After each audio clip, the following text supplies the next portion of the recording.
कि आज उपेंद्र कुशवाहा राष्ट्रीय लोक जनता दल पार्टी बना लिए हैं और पार्टी का ऐलान भी कर दिया। बिहार के अंदर देखिएगा एक नया सुर फुका दिया है।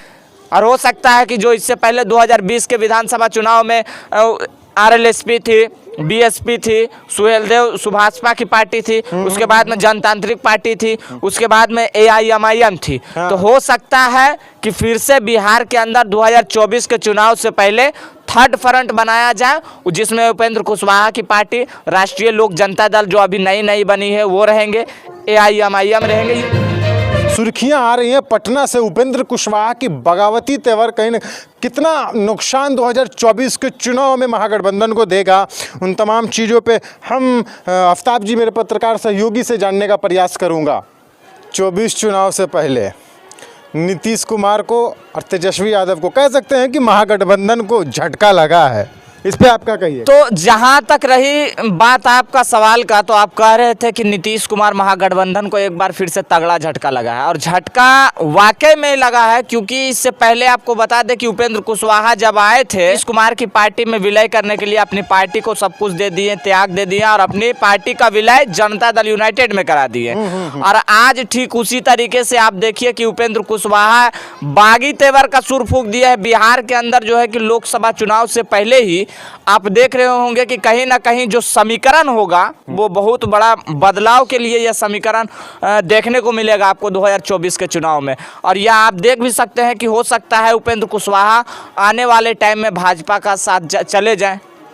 नहीं, मुझे लगता है मैं उपेंद्र कुशवाहा प्रेस कॉन्फ्रेंस कर रहे थे तो उनसे मुझ तक जानकारी पहुंची है कि वो बोल रहे थे कि जनता दल यूनाइटेड में हमको लॉलीपॉप वाला जो है ना संसदीय दल के बोर्ड के अध्यक्ष बना दिया और हमको कुछ करने दे रहा। नीतीश कुमार 2-3 चारेगो के फेरा में रह करके हर फैसला ले रहा है, तो हमको जो है ना असमंजस में थे और नीतीश कुमार इसको भाप नहीं पाए हैं। देखिए उपेंद्र कुशवाहा पहले भी आपको मीडिया के अनुसार पता लगा होगा कि उपेंद्र कुशवाहा पहले डिप्टी सीएम बनना चाह रहे थे, इच्छा जताए थे कि मुझे डिप्टी सीएम बनाया जाए। जेडीयू की तरफ से कोई भी मंत्रालय नहीं बचा था, तो उपेंद्र कुशवाहा को जाहिर सी बात है कि नहीं बना सकते थे, वो उतना ही तक है जहां तक सीमित थे वहीं तक। लेकिन इनकी इच्छा थी। उसके बाद से जो नाराजगी बढ़ते गया, धीरे धीरे करके नाराजगी इतना बढ़ गया कि आज उपेंद्र कुशवाहा राष्ट्रीय लोक जनता दल पार्टी बना लिए हैं और पार्टी का ऐलान भी कर दिया। बिहार के अंदर देखिएगा एक नया सुर फुका गया है। सियासी गलियों में कह सकते हैं कि नया भूचाल लाने का कोशिश है। बिल्कुल हो गया है। हो सकता है कि भाजपा के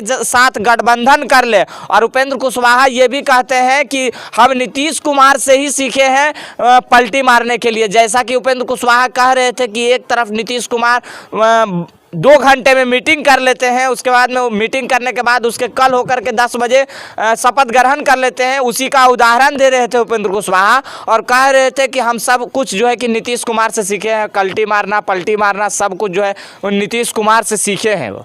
अच्छा, ये कहीं ये वाला मसला तो नहीं हो जाएगा ना कि आप देख रहे हैं अभी, आप इस पे मैं आपका जानना चाहूँगा प्रतिक्रिया कि बिहार में जो चुनाव हुआ था ना असेंबली चुनाव बिहार में, तो एमआईएम को लिया था, बीएसपी लिया था, आरएलएसपी था जो पुरानी पार्टी थी। तो कहीं 24 चुनाव में थर्ड फ्रंट बनावे का राजनीति तो नहीं हो रहा? देखिए ये तो दूसरा ऑप्शन है उपेंद्र कुशवाहा के पास। ये ऑप्शन जो है दूसरा ऑप्शन है।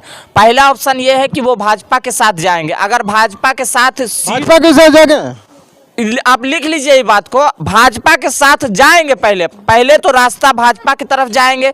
चूंकि जब पहली पार्टी का जो शुरुआत किए थे, इससे पहले जब पार्टी का शुरुआत हुआ था तो उससे पहले आप देखे होंगे कि जब रालोसपा का गठन हुआ था तो उसके बाद जो है कि भाजपा के साथ गए थे। और जब भाजपा से वो 4 सीट या 5 सीट पर जो भी जीत दर्ज किए थे 2014 के चुनाव में हम बात कर रहे हैं, 2014 में, तो वो जब जीत दर्ज किए थे तो वो शुरुआती दौर उसका भाजपा के साथ था।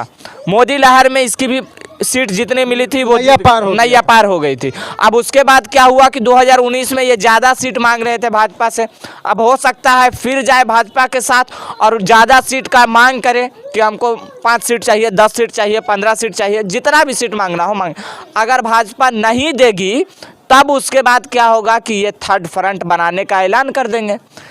और हो सकता है कि जो इससे पहले 2020 के विधानसभा चुनाव में आरएलएसपी थी, बीएसपी थी, सुहेलदेव सुभाषपा की पार्टी थी, उसके बाद में जनतांत्रिक पार्टी थी, उसके बाद में AIMIM थी। तो हो सकता है कि फिर से बिहार के अंदर 2024 के चुनाव से पहले थर्ड फ्रंट बनाया जाए, जिसमें उपेंद्र कुशवाहा की पार्टी, राष्ट्रीय लोक जनता दल जो अभी नई बनी है वो रहेंगे, AIMIM रहेंगे। ये दूसरा रास्ता हम आपको बता रहे हैं, AIMIM रहेगी, मतलब संभावना जता रहे। उसके बाद में आपको बता दें कि बिहार के अंदर जो अभी भीम आर्मी का जो लगातार यात्रा हो रहा, जो बढ़ रहा, तो हो सकता है सिर्फ उसकी भीम आर्मी ही नहीं है, हम पार्टी के मुखिया भी लगातार दौरे अब उसके बाद आप एक बात और जान लीजिए कि हो सकता है कि जीतन राम मांझी की पार्टी भी अलग हो जाए। अभी बगावती तेवर में दिख रहे हैं, आप भी देख रहे होंगे कि जीतन राम मांझी जो है कि नीतीश कुमार से और RJD से लगातार खफा चल रहे हैं। ये भीतर की बात हम आपको बता रहे हैं। तो ये दूसरा झटका हो जाएगा अगर कल्टी मार जाते हैं। हो सकता है 24 चुनाव से पहले जीतन राम मांझी भी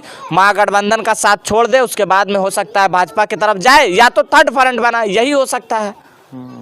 मतलब सियासत का गलियारों में हलचल बढ़ गई है 24 का, एकदम बिल्कुल हलचल बढ़ गया और ये कहीं ना कहीं महागठबंधन के लिए एक झटका है और खतरा की घंटी है।